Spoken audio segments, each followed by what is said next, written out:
One of the enduring mysteries of big history is, why the heck are we alone? As we have started to appreciate the size of the universe, how many stars there are, how many planets there are, it's a certainty there must be many, many Earth-like planets circling suns just like ours.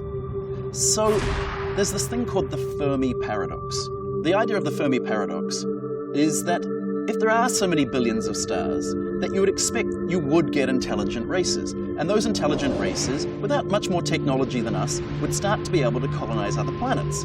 And even if we only colonized other planets around other stars, every couple of thousand years, within the course of a few million years, we would have filled up the sky.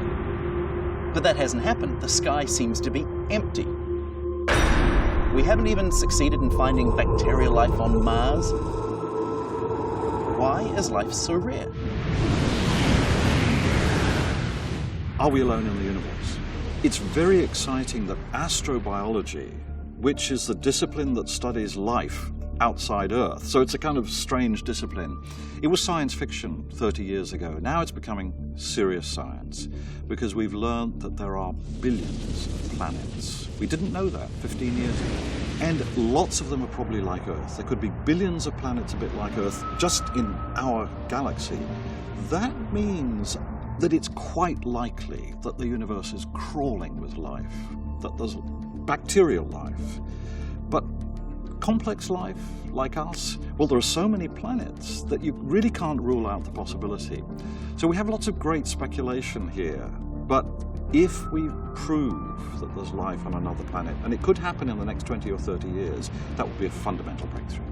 The fields of physics and astronomy have been largely responsible for expanding our knowledge about what's out there in the universe, how the universe came to be, and how it's evolving.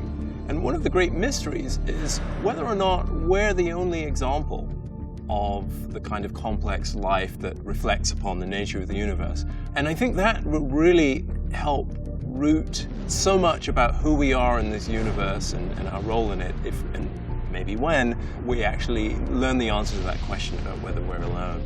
So I think somehow maybe big history is in a way preparing us for that question's answer.